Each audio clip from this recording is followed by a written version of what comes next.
Of all the magical texts in the world, none is more dangerous, powerful, or fascinating as the Grand Grimoire. It's the ultimate book of black magic, full of forbidden knowledge. Legend has it that even possessing the Grand Grimoire can invite danger and misfortune. For the uninitiated, the contents are simply too powerful, and misuse of its rituals can have terrible consequences. The book itself is said to be impervious to fire and cannot be burned or destroyed in any way. Legend has it that the Grand Grimoire is concealed in the Vatican's secret archives, kept away from the public because of its diabolical and dangerous content. As some put it, the Grand Grimoire is the most outrageous book that you will ever read, full of warped and dangerous information. If you're interested in reading the Grand Grimoire, you can find a link to it in the description below. So, what really is in this book, and why is everyone so afraid of it? Also known as the Red Dragon, or the Gospel of Satan, the Grand Grimoire was most likely written sometime in the 16th or 17th century in France or somewhere in Europe.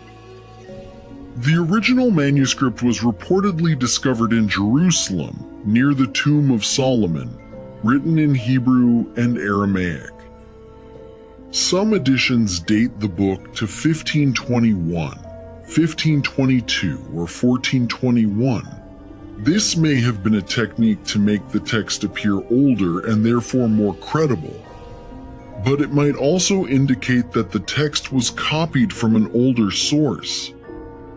Some believe that the Grand Grimoire was written in the time of the biblical King Solomon, blending Christian, Jewish, and pagan elements, but there is no evidence to support this. This brings us to the question of who authored the Grand Grimoire. Again, no one knows for sure, and this has generated a lot of speculation. There are no definitive records of its author. Some legends suggest that it was written by an anonymous individual who had extensive knowledge of magical practices and occult lore. Others believe it was written by King Solomon or a figure called Antonio Venetiana del Rabina, who may or may not have existed. Again, these are just claims and there's no historical evidence to support them. Unlike any other magical text, the Grand Grimoire is viewed as possibly the most twisted and diabolical books of all time. It is said that the knowledge contained within is so powerful that it has been kept hidden to prevent misuse. The Grand Grimoire may have borrowed much of its source material from the Key of Solomon and the Lesser Key of Solomon, two foundational texts in Western magical and occult practice. It contains many of the same themes, such as summoning and making pacts with demons, necromancy, hexes, curses, and the manipulation of supernatural forces. But it has its own unique approach and style. Like other Solomonic grimoires, the Grand Grimoire begins with a prayer and dedication to God. This is reflective of the Judeo-Christian context in which many of these texts were written, where invoking the divine power was seen as crucial for the safe and effective practice of magic. The practitioner is advised to consecrate the instruments and tools to be used, and to seek God's help in their endeavor. They are to give thanks to God in whose name they call upon the demons, beings that can be used and manipulated to gain the practitioner's desires. The text is divided into two sections. The first part delves into demonology, with instructions on how to summon demons and forge pacts with them, particularly the demon Lucifuge Rofocael, the Prime Minister of Hell who serves directly under Lucifer. There is a detailed ritual for summoning Lucifuge, and making a pact with him. He offers riches and worldly powers in exchange for the soul of the practitioner.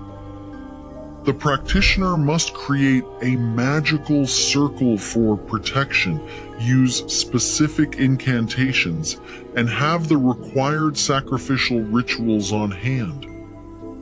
The second section is further divided into 2 parts. The Sanctum Regnum contains instructions on how to make pacts with the demon without the tools required in Book 1, a riskier and more dangerous method for the practitioners. The Secrets section contains instructions on how to create magical talismans and objects. This section focuses on how to attract wealth, luck, and personal items through the use of these magical objects. There are spells such as how to win the lottery, how to make oneself invisible, and how to gain love. Throughout the text, there are malevolent rituals involving animal sacrifices, blood, and bones. For example, there is a ritual which involves sacrificing a young goat. After burning the skinned goat, the practitioner must use the skin of the goat to create the magic circle. Another spell, which details how to become invisible, involves boiling a black cat in a new pot for 24 hours before putting the boiled cat on a new dish, throwing the meat over one's left shoulder, and saying the words "accept my offering" and "don't delay." These kinds of spells are warped and malevolent, which is why the Grand Grimoire is considered one of the most potent and dangerous of all magical texts. Today, some see the Grand Grimoire as a tool for rebellion against oppressive authorities, with its magic seen as a means to overturn the established order. This aspect ties into the broader theme of magic as a form of hidden resistance in folklore. Others see the rituals and symbols in the Grand Grimoire as allegorical, symbolizing the journey of the practitioner from base desires to higher spiritual understanding. And then there are those who follow the instructions of the Grand Grimoire, seeing it as a practical guide to performing rituals and spells. They approach the grimoire with a profound belief in its powers and the unseen forces it describes. So, what's the final consensus? The Grand Grimoire is an important text in understanding ancient esoteric thought and gives us insight into the superstitions of the medieval period. But does it really have the powers it claims to have? While we do know that the grimoire has accumulated a lot of notoriety because of its subject matter, there are many myths surrounding it. Separating fact from fiction can be difficult, and we aren't going to boil a cat for 24 hours to figure out if the spells work. What do you think? Is the Grand Grimoire simply a hyped-up manuscript, or does it contain real power? Let us know in the comments below.